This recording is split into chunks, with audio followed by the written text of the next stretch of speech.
Hello, welcome to the debate on Sky News. I'm Martin Stanford.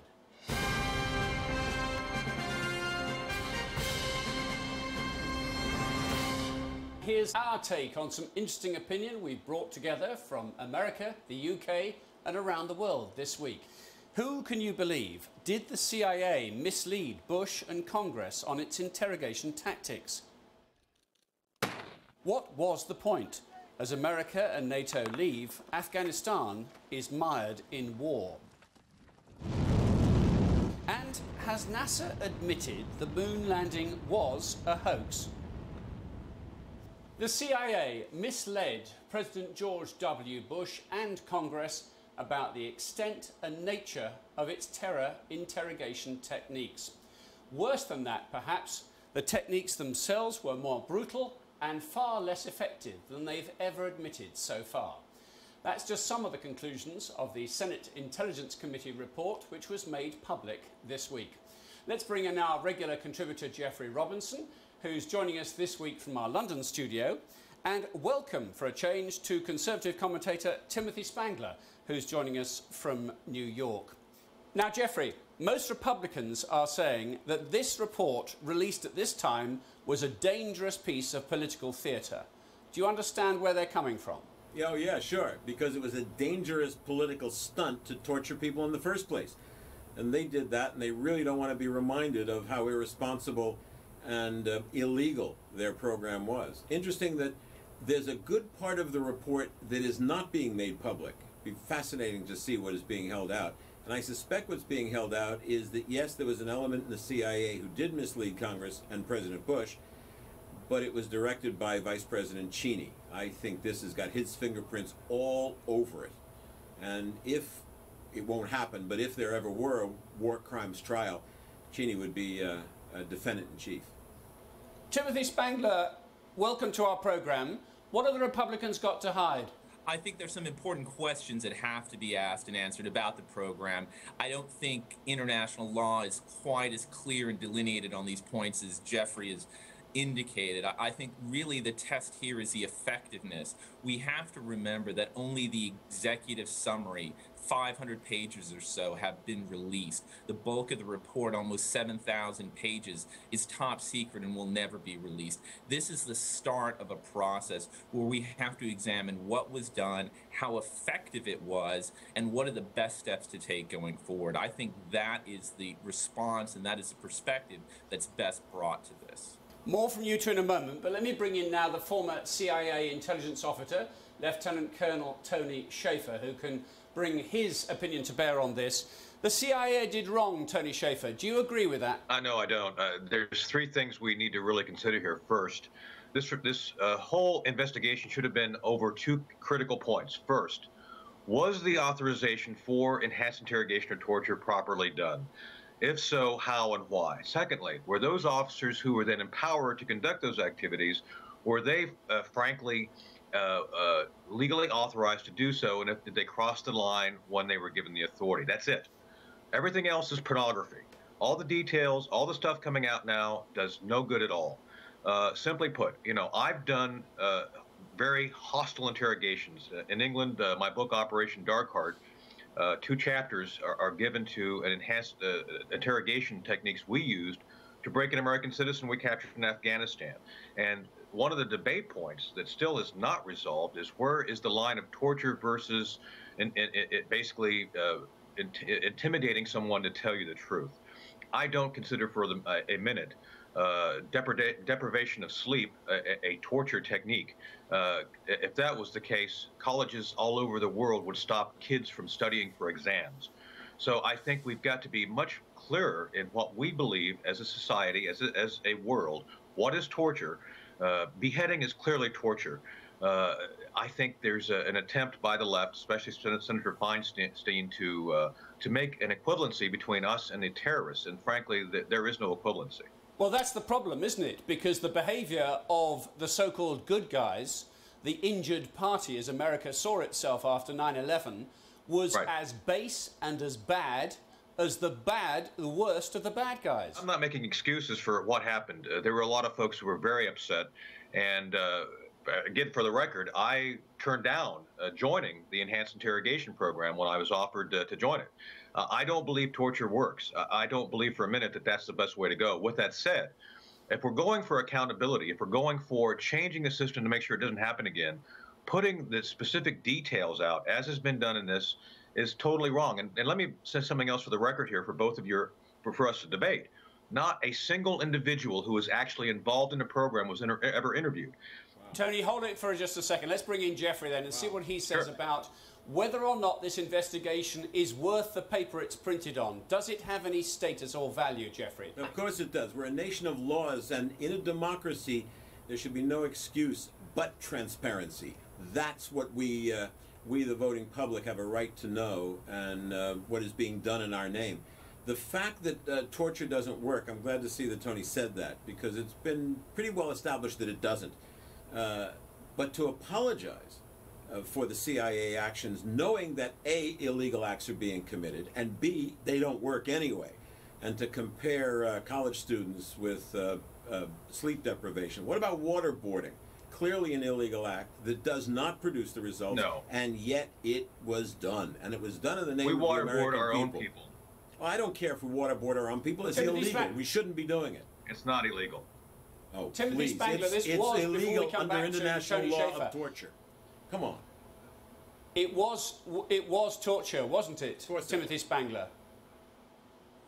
I think you look at what Islamic State is doing to American citizens, British citizens around the world. We read in the report that a CIA operative held a gun near the head of a prisoner. We read that a CIA operative held a power drill near the head of a prisoner. When you look at Jihadi John in his videos, he is not holding a knife next to the neck of a victim. He is slicing that victim's head off. I think the point was made earlier, and it's a very good point.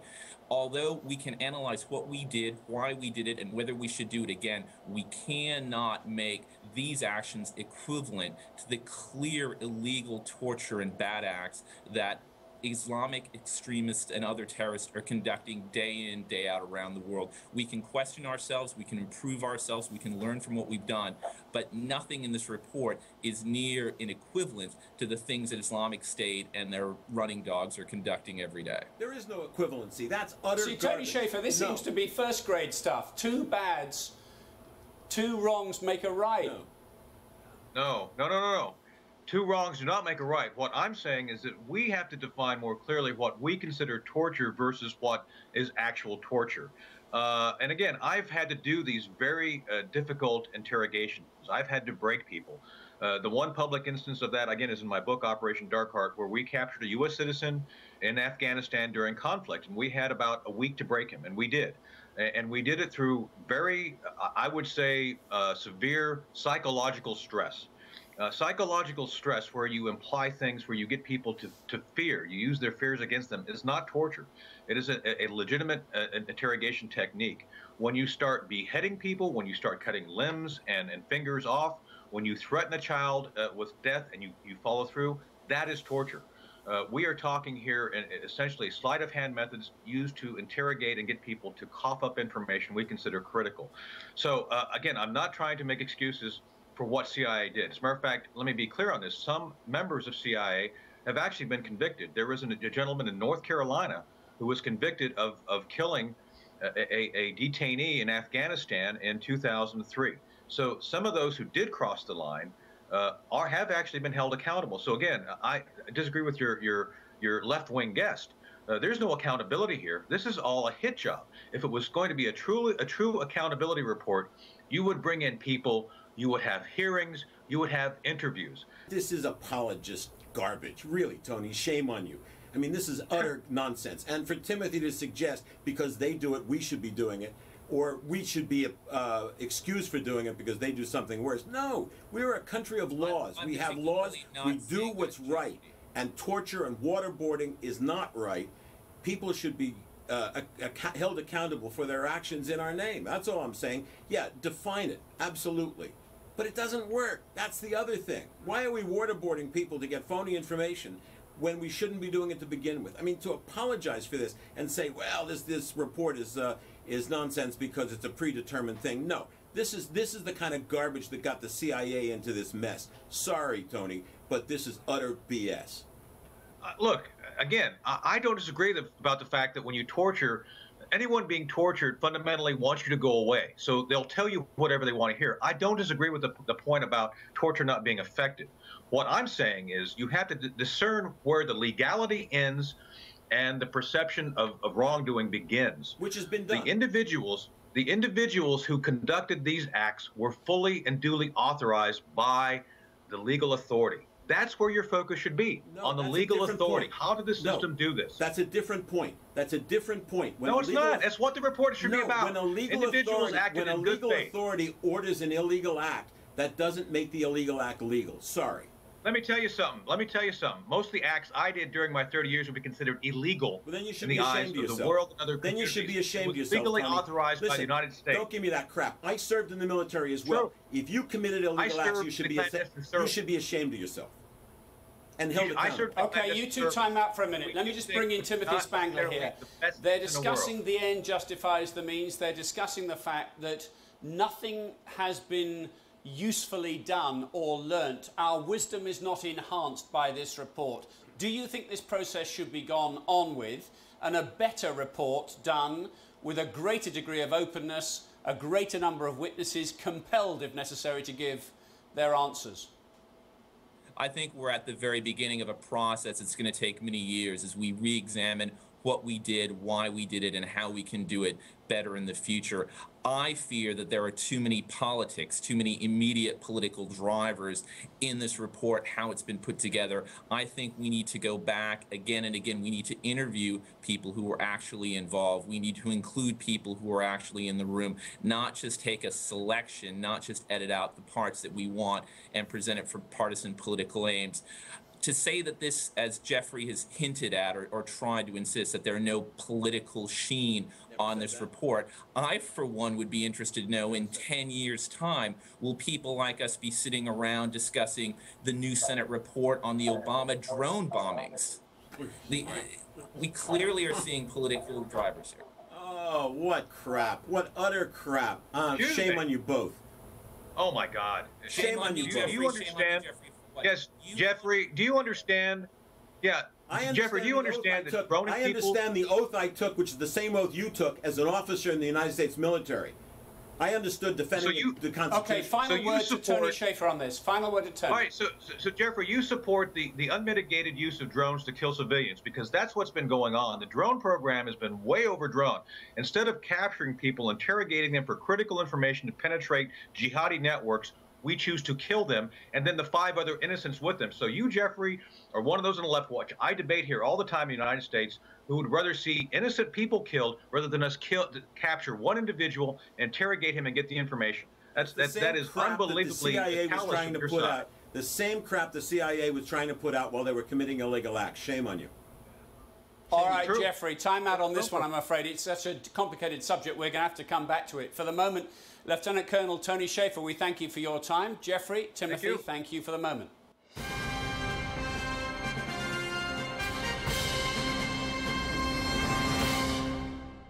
America and NATO have closed their command centre in Afghanistan, this coming 13 years after invading the country in the aftermath of the September the 11th attacks. Well, let's speak now to our next guest, Ajmal Khan Zazai, a senior tribal chief who controls more than 1 million votes in Afghanistan. Have the Americans done a good job? Well, absolutely. If you look into the Taliban era and the civil war and an invasion of the Soviet Union, Afghanistan was literally destroyed. The American has brought tons of money. They put infrastructure. They have built institutions. They brought democracy to Afghanistan. They have done a lot. We truly appreciate what they have done, but there were some small things that needed to be done in order to revive the economy, to make Afghanistan self-sufficient, and also that billions which were stole by the Afghan senior ministers and the senior administration staff. We needed an accountability. We cannot say that nothing has been done. I think the country was literally disabled, and NATO countries, United Kingdom and the United States has put a lot of money and a lot of lives in Afghanistan. It did not come cheap, and we truly appreciate that. But their departure has been delayed, hasn't it? Many more Americans are going to stay in country now because the Afghan forces are not ready to run things for themselves. Security cannot be guaranteed. Why has that happened? One area that the Americans, the US and the NATO has spent a lot of energy, money and time is the Afghan National Army, or the ASF, the Afghan Security Forces. We are in a position to defend the country, but the problem is we don't have the equipment, unfortunately. What the NATO countries and the United States probably would do in these coming years is to give the support that the Afghan army needs. And the Afghan young men, their sentiment is very high to defend their country and fight against the Taliban. But unfortunately, due to the lack of the proper equipment which is needed, there are some setbacks that we have seen in the past. Jeffrey Robinson and Timothy Spangler can join us for the rest of the conversation now. Jeffrey, just a few bits of kit missing. Is that all that's wrong with the Afghan forces? I'm afraid not. I'm afraid what's missing is the whole idea of having done the thing to begin with. George Washington, when he left office in 1801, said, "Beware of foreign alliances and entanglements." And he was right. We've just never heeded that advice.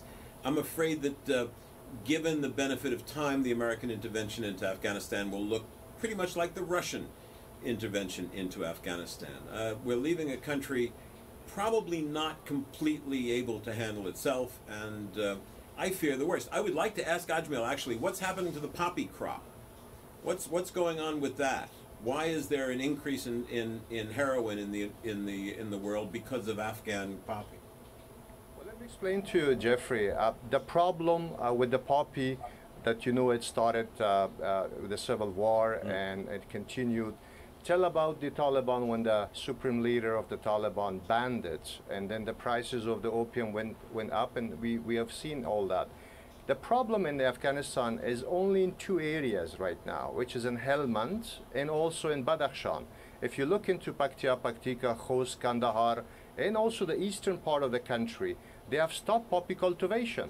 And I think this is the question you need to ask the American government or the NATO countries who are involved. We have cried all the time for this, that we need to stop poppy cultivation. But for some reason, which the reason was never known to us, it continued, unfortunately. Well, it continued because it's a cash cow for the Taliban. That is the one thing that we have always emphasized, that this has to be stopped in order from the terrorists to get benefit from that. And but it's not the main thing, Jeffrey. The regional countries who are involved, Russia, China, Iran, Turkey, and Pakistan, they have a block in the region. They would like to have a control of the region, of all the reserves and all the oil and gas. And they cannot stand and they cannot let the American bases to be there for a prolonged period of time. That's exactly what the insurgency is all about. If you put it that Let me bring in Timothy Spangler, if I may, at this particular point. Timothy, are you ready for the American forces to stay in Afghanistan in this sort of numbers, tens of thousands of servicemen, indefinitely? I think the decisions that have to be made cannot be driven by simple party politics. Looking at the 2016 presidential election, Obama made his AFPAC strategy absolutely central to how he was engaging in the region. We need to make decisions about troop levels in consultation with the Afghanistan government on the basis of what is most effective, both for the Afghanis and for us. Islamic State is probably the largest threat we're facing in the region on this stage. We have to make the decisions in Afghanistan that preserve the gains and justify all the sacrifice of life and treasure that we've made, not simple party politics. That's my fear. That's my concern. That would be my point to you, Timothy Spangler, that no president of whatever hue starting work in 2016 is going to want to have another failed state on their hands, are they? They're not going to want to have a failed state. We have to make sure that the gains that we've seen are solidified and are permanent or as close to permanent as human hands can give them. We've got a lot of threats. We have to make sure that the troop level decisions that we're making now are not simply to satisfy political backers or fulfill political promises, campaign promises that are 6, 7 years old. We have to make sure they're the best decisions now. This should be driven by military intelligence, military goals. I'm sure Obama had goals when he made the decision in January 2009 to put AFPAC at the absolute center of his foreign policy. Let's hope that he stays the course and he makes those decisions that sees that those goals are achieved and not just pander to his political supporters. And Ajmal Khanzazai, does it feel right that your country is, if you like, a political football being kicked around on the timetable of elections in the United States, or for that matter in Great Britain? Afghanistan has always played a pivotal role in this region between Central Asia and Southeast Asia. I think we know this from the time of Alexander and so forth till now. And this extension of the 2 years for the US Army in order to be engaged in Afghanistan is a little bit set back. We were expecting it like 10 years a commitment. But now the John Kerry's speech, which was at the London conference, I think it's a very confident speech, and it's a very big commitment which is made by the US that they're going to make Afghanistan a strong state. And we look forward and we're hopeful. Ajmal Khanzazai, thank you. Jeffrey, Timothy, thank you for the moment too.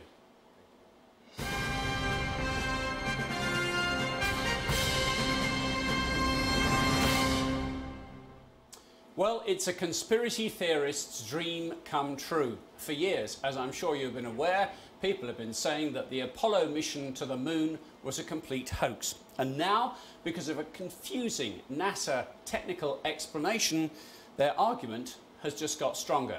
Now, we'll talk about what's happened in the last few days in a moment. But Jeffrey and Timothy, let me bring you back in here. Your favourite hoax or conspiracy theories regarding the moon landing and whether we actually went. Jeffrey, do you worry about the angle of the sun on the flag and all that stuff? No, not at all. Not in the least. You know, they always say two people can keep a secret if one of them is dead. In order to have kept this secret since 1969 about the moon landing, you would have had a conspiracy of tens of thousands of people. Utterly impossible to have kept that secret if it hadn't happened. By the way, there's a wonderful movie called The Dish, an Australian movie about the moon landing and what would have happened had they not had the relay dish to see them land on the moon. Talk about conspiracy theories.